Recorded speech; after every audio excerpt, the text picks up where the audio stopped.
Hi friends, I'm Scott Giles, minister and hypnotist, and welcome to Power Talk, my video blog where I cover topics that interest me, focusing on how you can use the power of your mind to take control of your life.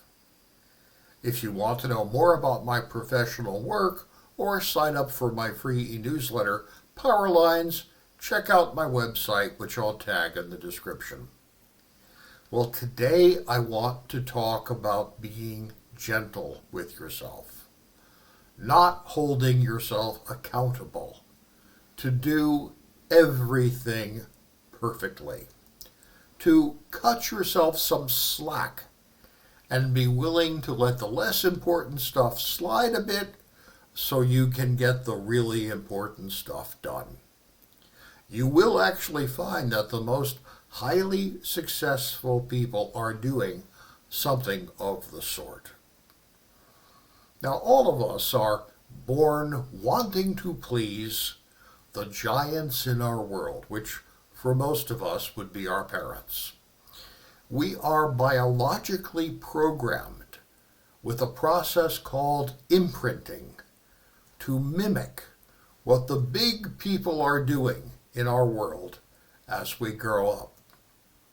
There are systems of therapy such as self-psychology that hypothesize that we need to have that large face beaming over us when we are infants in order for our personalities to develop most effectively. And if we don't have that, we can spend the rest of our lives searching for approval from others in ways that will sometimes do us harm.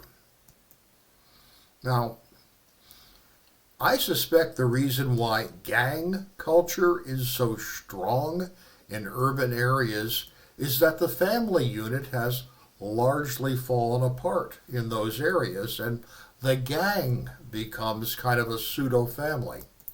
It is what provides direction, protection, a sense of recognition and value.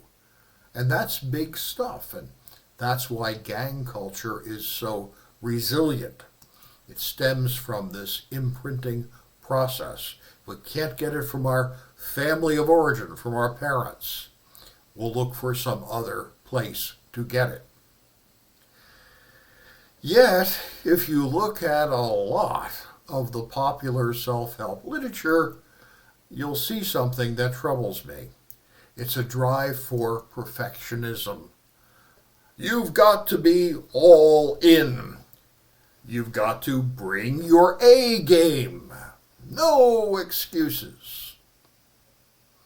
Well, the problem with this sentiment is that people can't really maintain the degree of focus that such performance requires unless they subvert everything else in their lives in a way that's unhealthy.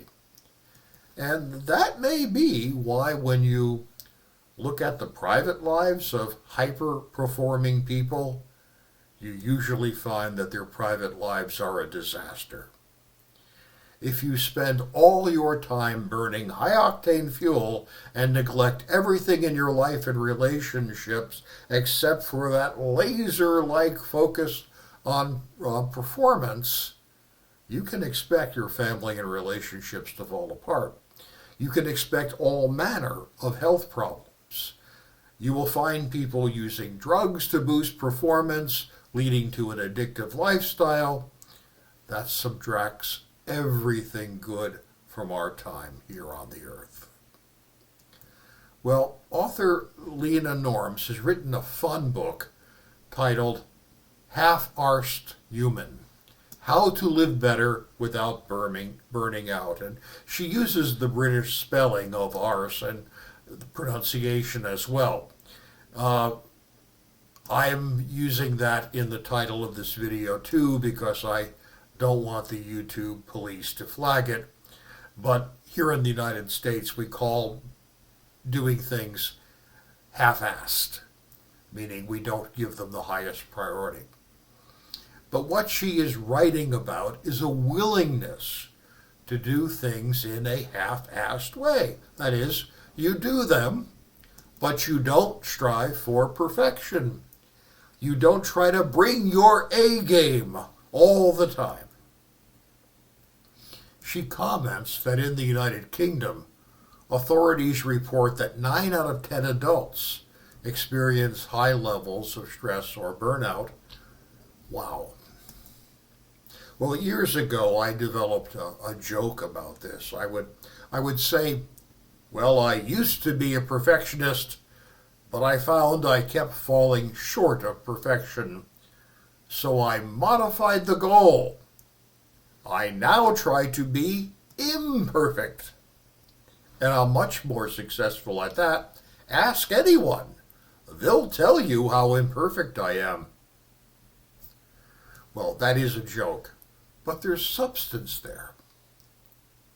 We need to become comfortable doing at least some things with less than full dedication so that we don't destroy ourselves. I mean, no engine, no matter how exquisitely designed, can run at the red line all the time without breaking down. Now, this lesson was very important for me at one point. For 13 years, I was a parish minister, and one of the congregations I served was known in the trade as a minister eater.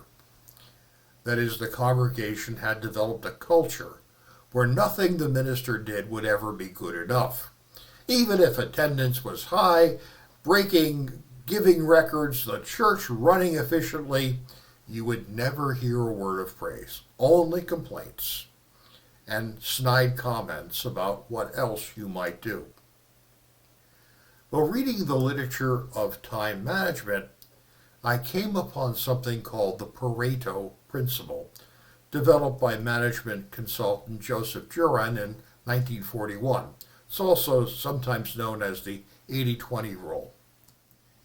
It says that 80% of the results you get when you try to do something develop from only 20% of the work that you do, and 20% of the result you get are caused by 80% of the effort you're putting in.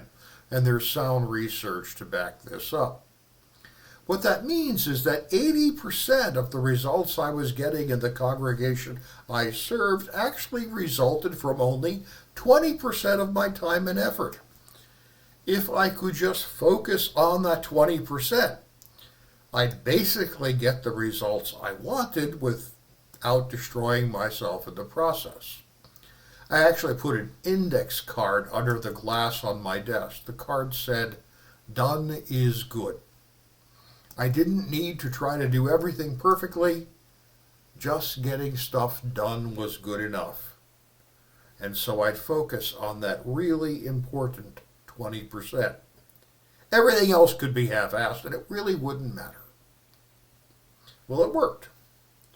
I would be at that congregation for a decade. Not the happiest time of my life by any means, but among the most effective. I'm not trying for perfection. I'm trying to be imperfect instead. This idea has a lot of applicability. You want to eat healthier, but your family wants pasta and white bread? Well, give them what they demand, but you improve the food in a half-assed way. You buy high-quality organic white bread, organic pasta. You make your own sauce from scratch without salt, sugar, or a lot of additives. You try for one healthy meal a week instead of battling every day preparing food your family doesn't want to eat. It's still better than what you were doing. Done is good. Half-assed can be good. You want to exercise more, but discovered that a gym membership was a waste because you never got over there to do a workout? So consider exercising in a half-assed way. Go for a walk twice a week. You're still way better than you were before. The cost of perfection is unaffordable. Instead of trying to put in 110% of effort at work, which your boss no doubt wants, just do 80, 100% and stop. Do what you agreed to do and do it reasonably well, but don't neglect your family, your health, your happiness. Because in all things, done is good. Hey, thank you for your time and attention today. I'll be back next week with another talk on a different subject. I'd like to invite you to join me. It helps me a lot if you tell others about my videos, so please like, share, and subscribe, and hit the notification bell. If you're wondering if I can be of help to you, feel free to reach out through my website for a free, no-obligation screening call, and we'll talk about it. Have a great week.